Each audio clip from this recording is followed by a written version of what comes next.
अस्सलाम वालेकुम नाजरीन, मेरा नाम अली हैदर है और आपका शुक्रगुजार हूँ कि आपने मेरी ये वीडियो देखने के लिए वक्त निकाला। दोस्तों, पाकिस्तान ने अफ़गानिस्तान पर हमला कर दिया है।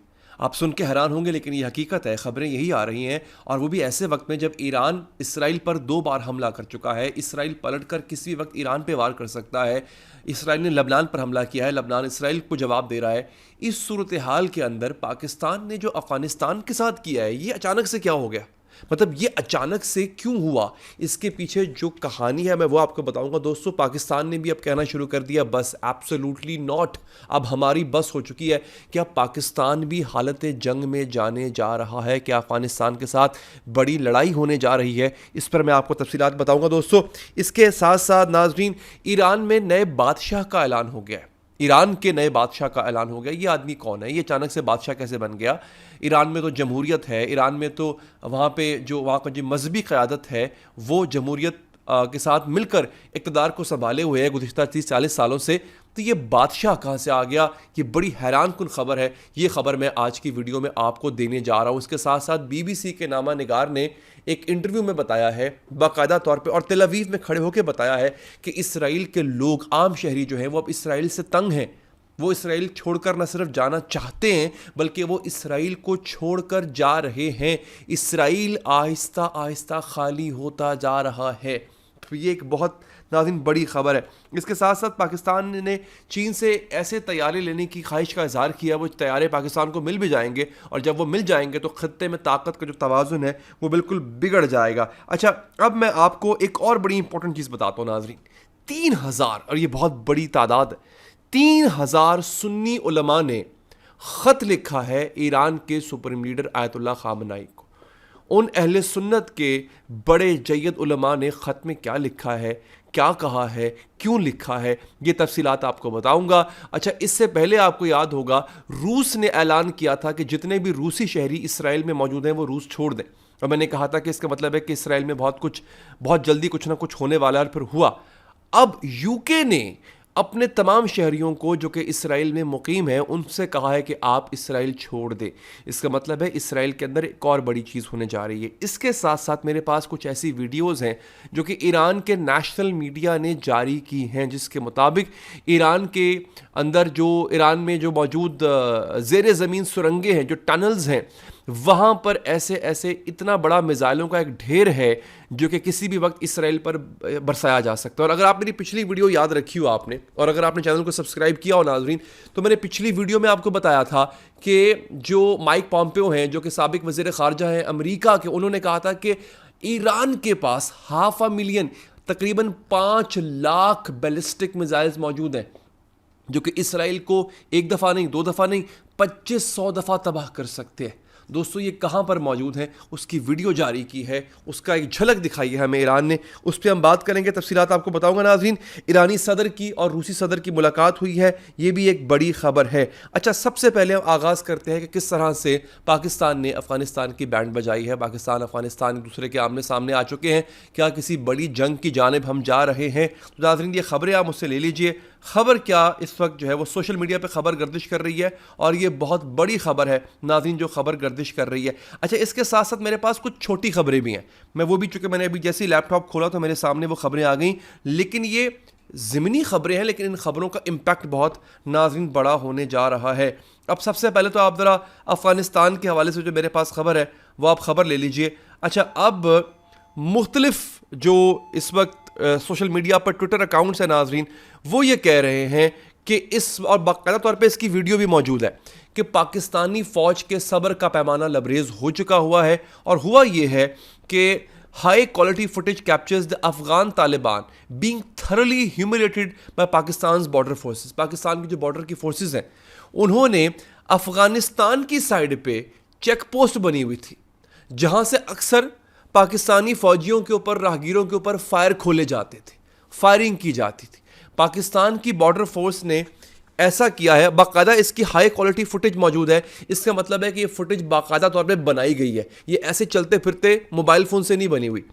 उन्होंने कहा है कि जनाबे वाला, जो पाकिस्तान के अंदर हालिया दहशतगर्दी हो रही थी जिसमें अफ़गानिस्तान की हुकूमत या अफ़गान तालिबान साथ दे रहे थे उस दहशतगर्दी का, उस गुरीला वॉरफेयर का, उन्होंने अफ़गानिस्तान को सबक सिखाने के लिए उनकी पूरी की पूरी जो एक उनकी पोस्ट थी वहाँ पे बॉर्डर पे मौजूद अफगानियों की पोस्ट थी, धमाके से उड़ा दी, तोपों के फायर मारे और प्रिसाइज निशाना लगा के उन्होंने उड़ा दिया। अब ये ऐसी चीज़ है कि अफगानी चुप नहीं बैठेंगे, वो पलट के वार करेंगे। उसके बाद पाकिस्तान फिर सबक सिखाएगा इनको। तो क्या हम एक नए तसादुम में, एक नई जंग में जाने जा रहे हैं, वो भी अपने नेबरिंग कंट्री अफगानिस्तान के साथ, जबकि हमारा नेबरिंग कंट्री ईरान वो ऑलरेडी इसराइल के साथ हालत जंग में है।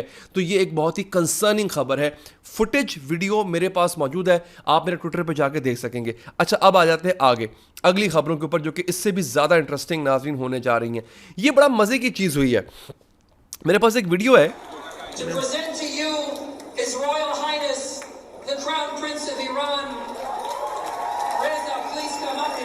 अच्छा वो कहते हैं जनाब कि मैं क्राउन प्रिंस ऑफ ईरान जो है, वली अहद ईरान जो है, उसकी ताजपोशी कर रहा हूँ, रज़ा इधर आ जाओ। कोई अनाउंसर है, उसको अगर तो बादशाह बना ही दिया तो बादशाह को बुलाने की तमीज़ भी नहीं है। हुआ ये नाजरीन, रज़ा शाह पहलवी का पता है आपको, जो ईरान का आखिरी बादशाह था, जो कि इस्लामिक रेवोल्यूशन यानी इनकलाब ईरान के बाद ईरान छोड़ के भाग गया था, उसका बेटा है, उसका नाम भी रज़ा पहलवी ही है। उसको जो है इन्होंने ईरान का वली अहद बनाया। और बनाया किसने? अगर आप वो फुटेज देख लें, जो मेरे ख्याल है शायद चला पाएंगे हम, उस फुटेज में आप देख सकते हैं कि दरमियान में ईरान का झंडा है, एक तरफ अमेरिका का झंडा है और एक तरफ इसराइल का झंडा है। और ये जो तकरीब है ये वाशिंगटन में मुनक्कद की गई है। यानी बेसिकली रज़ा शाह पहलवी जो इसका बाप था, उसने ईरान से भागकर अमेरिका में पनाह ली थी, क्योंकि बेसिकली वो अमेरिकी कठपुतली था। तो अमेरिका में पनाह ली, इसकी बाकी औलाद भी वहीं चली गई। तो बेसिकली अमेरिका रज़ा शाह पहलवी और उसकी औलाद को पनाह दिए हुए था। अब अमेरिका और इसराइल ने मिलके एक बड़ा ही क्लाउन सर्कस जो है वो उन्होंने रचा, और उन्होंने खुद से 4-5 बंदे इकट्ठे करके रज़ा शाह को जो है वो ईरान का नया बादशाह मुकर्रर कर दिया, जिसकी टके की हैसियत इस वक्त नहीं है। अब नाज़रीन आगे बढ़ते हैं। अच्छा, आज आपको ये भी बता दूं नाज़रीन कि आज बाकायदा तौर पे सदर पुतिन की बर्थडे है, आज उनकी सालगिरह है। तो ईरान, चाइना, बड़े बड़े ममालिक में जो आम आवाम है वो सदर पुतिन की बर्थडे मना रही है, क्योंकि ये वो वाहिद आदमी है जो भले मुसलमान नहीं है, लेकिन ये वाहिद आदमी है जो इसराइल के साथ डट के खड़ा हुआ है। आज अगर ईरान इसराइल पर ताबड़तोड़ हमले कर रहा है, याद रखिएगा इसके पीछे रूस है, ये सारा रूस का असलहा है, ये सारी रूस की मदद है। तो आज चाइना के अंदर जो है वो 72 साल बर्थडे जो है पुतिन की मनाई गई है। हालांकि देखने में पुतिन बड़ा यंग लगता है, लेकिन चाइना ग्वांगजू सूबे के अंदर जो है वो दिखाया गया है कि आसमान पे जो ड्रोन्स हैं उनसे तस्वीर बनाई गई है सदर पुतिन की। बड़ा खूबसूरत वीडियो है, आपको मैं दिखाऊंगा। आज by the way happy birthday to president Putin है। अच्छा, अब आगे बढ़ते हैं नाज़रीन। बीबीसी के एक नामा निगार ने बड़ी कमाल खबर दे दी है। उसने कहा है कि लोग डर चुके हैं और इस डर के मारे अब वो छोड़ना चाह रहे हैं। अब वो इसराइल को जो है वो छोड़ के जा रहे हैं और यहाँ पे कुछ रह नहीं गया। क्यों भला? हुआ नाजरीन ये है, ईरानियन पार्लियामेंट में एक कानून पास होने जा रहा है। वो कानून क्या कहता है? बड़ी इंटरेस्टिंग खबर है।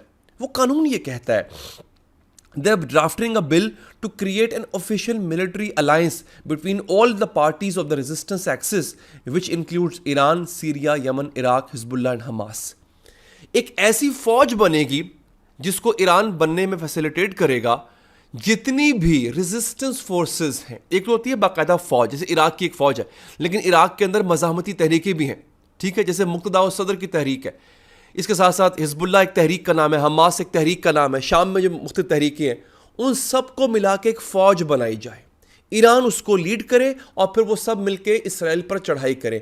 आज ईरान की पार्लियामेंट में ये बिल प्रेजेंट हो गया है, पेश कर दिया गया है। लकीली आई गेस ये अप्रूव भी हो जाएगा, इसको एक्सेप्ट कर लिया जाएगा। तो ये बहुत बड़ी डेवलपमेंट नाजरीन खित्ते में होने जा रही है। इसके साथ साथ पुतिन ने एक और काम किया है। Su-35 के 40 तैयारे ईरान खरीद रहा है रूस से। Su-35 जो है वो दुनिया का बेहतरीन जहाज़ है। दुनिया के सबसे बेहतरीन जहाज़ F-35 के मुकाबले में रूस ने Su-35 बनाया था। ईरान पर किसी भी वक्त अमेरिका के F-35 हमला कर सकते हैं। उससे निमटने के लिए ईरान 40 Su-35 रूस से ख़रीदने जा रहा है, जिसकी डील डन हो चुकी है। अच्छा, अब नाज़रीन क्या हुआ है? अगली जो इंपॉर्टेंट चीज़ है वो बड़ी मज़ेदार आपको लगेगी, जिसका मैंने जिक्र आपसे करना था। ये मैं आपको BBC का जो नामा निगार है नाज़रीन, उसकी मैं आपको ये दिखाना चाह रहा हूँ। उसकी गुफ्तगू आपको सुनाना चाह रहा हूँ कि वो कहता क्या है और उसने क्यों ये कहा है कि इस कदर लोग जो हैं वो परेशान हैं, वो तंग आ चुके हैं, वो जिच आ चुके हैं अपनी हुकूमत से कि वो छोड़ के जाना चाह रहे हैं। सुनिए ज़रा।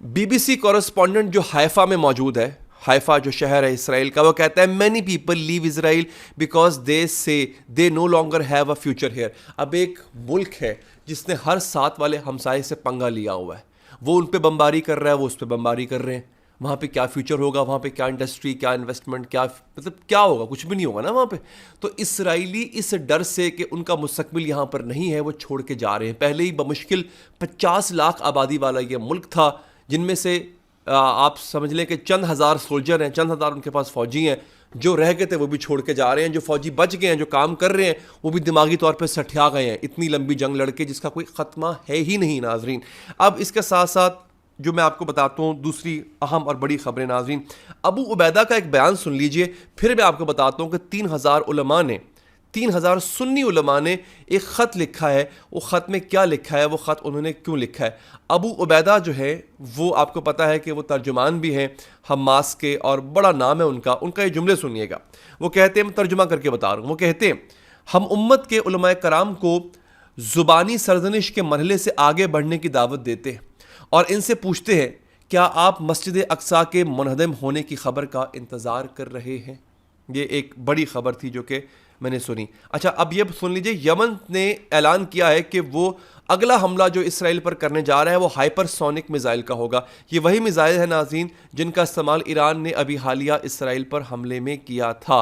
अच्छा, अब नाज़रीन अब ज़रा आप सुन लीजिए कि हुआ क्या है। दोस्तों, आयतुल्लाह अली ख़ामनाई को 3000 सुन्नी उलमा ने ख़त लिखा है और कहा है कि आप जो इस तागूती ताकत के ख़िलाफ़ ईरान खड़ा हुआ है, इसमें हम बरादरान अहले सुन्नत जिनका ताल्लुक़ दुनिया के मुख्तलिफ़ ममालिक से है, हम आपके साथ हैं। आपने आपने तनहा महसूस नहीं करना, ख़ुद को तनहा महसूस नहीं करना है कि किसी भी तरह से ईरान इसमें अकेला है।